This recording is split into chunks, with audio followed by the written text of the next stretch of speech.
ईशान कोण।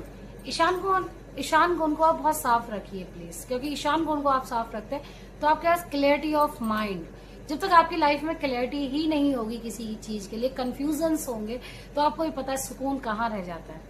तो इसलिए सबसे बड़ी वास्तु में आपका ना सेकंड टॉपिक आपका यही आता है कि आप अपने ईशान कोण को बहुत साफ सुंदर रखिए।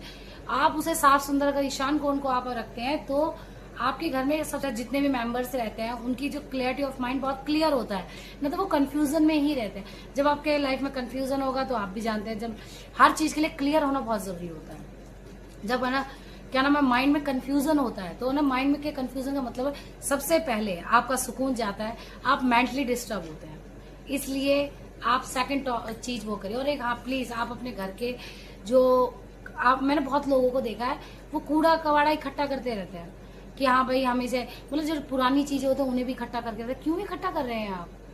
आपने आपके घर में ही नेगेटिव एनर्जी आएगी और वो नेगेटिव एनर्जी का फ्लो इस तरीके का होगा कि आपस में झगड़े भी होंगे, पता नहीं वो किसी भी कंडीशन में आ सकती है। आपने देखा होगा कि बहुत बार लोग कहते हैं कि भाई नेगेटिव फ्लो बहुत ज्यादा हो रहा है, कि मतलब घर में लोग आते हैं आपस में लड़ रहे हैं, आपस में भी लड़ते हैं लोग हैं, मेंबर्स आपस में बाप बेटे से लड़ रहा है, पति पत्नी आपस में लड़ रहे हैं, बच्चों की ना पेरेंट्स से नहीं बन रही, क्या है वो?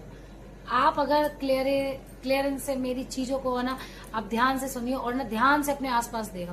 सब कुछ आपके आसपास ही है, बस हम समझ ही नहीं पाते हैं उस चीज को कि क्या है आसपास।